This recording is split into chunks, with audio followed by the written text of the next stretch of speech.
Thank you, Senator Ricketts, and thank you both for your testimony this morning. I want to follow up both Senator Ricketts and Senator Cardin's questioning on China, because it has been said China has become Brazil's main economic partner in terms of trade, investment, and finance. And it's curious to me that it's still the only country in Latin America that has not joined China's Belt and Road Initiative, which says to me that there's still lots of opportunity for the United States to step up in ways that we haven't so far in terms of investment. And so, Secretary Nichols, do you think that's an accurate assessment, that there is more opportunity? And what can we do to encourage U.S. investment? You mentioned a number of the public entities that can provide resources, but are there ways that we could also encourage the private sector to do more to invest in Brazil? Thank you, Senator. I absolutely agree. I think that the United States is the largest source of foreign direct investment in Brazil, but we need to redouble those efforts. I think U.S. Trade Representative Ambassador Tai's recent visit and the rejuvenation, the reinvigoration of our agreement on trade and economic cooperation is an important step to doing that. Undersecretary for Economic, Business, and Environment Affairs, Jose Fernandez, will be traveling later in the month to Brazil to continue those conversations. Ambassador Bagley in country is very much focused on strengthening our economic relations with Brazil. It's a large, vibrant market. There are huge opportunities for American companies. One of the ways that those opportunities can be strengthened is regulatory harmonization, and that'll be among the things that we talk about with Brazil. Well, thank you. I would also point out that there's legislation, Greater Exports to Africa Act, that I'm co-sponsoring along with other members of this committee, that would require a strategy to increase trade to Africa, Latin America, and the Caribbean by at least 200% over the next 10 years. So I hope we will also think about a more directed strategy to do this.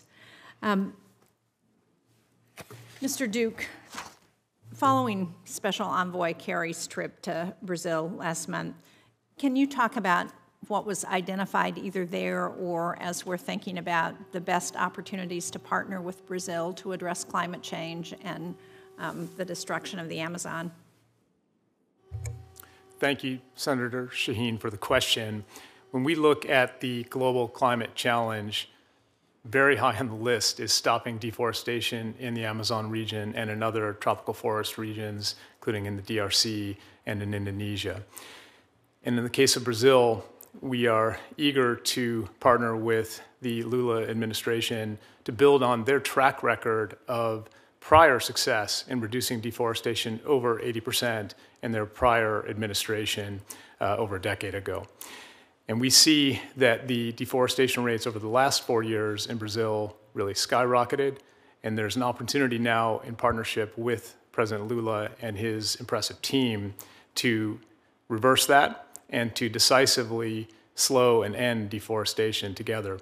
There's a range of cooperation that we have initiated through our climate change working group now that President Lula and President Biden urged us to propel this year, and that we have now put on a fast track with our visit just a few weeks ago under Special Presidential Envoy for Climate Kerry's leadership.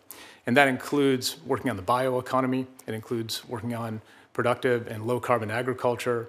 It includes directly tackling deforestation through measures around enforcing against illegal activities like illegal mining in the Amazon region.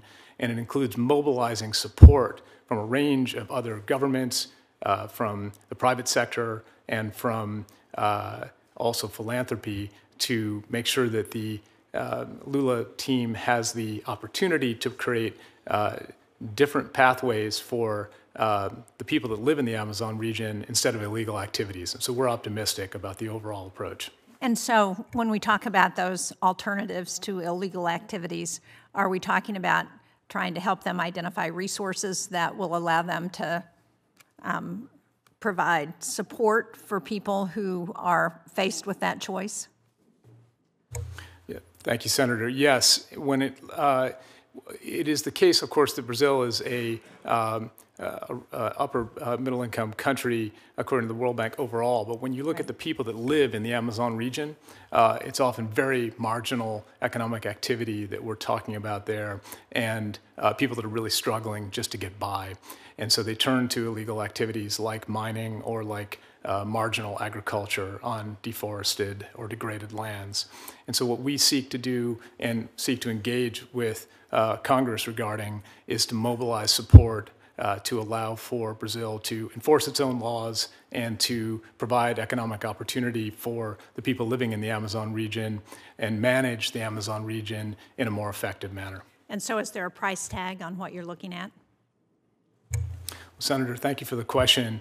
I think it is fair to say that it is a major climate imperative to address deforestation in the Amazon. It's a major biodiversity imperative. Right. It has agree with ramifications. that. Cost? So it is let's just say that the kinds of proposals that have been advanced recently, we think are commensurate with the scale of the opportunity and the challenge in the Brazilian Amazon.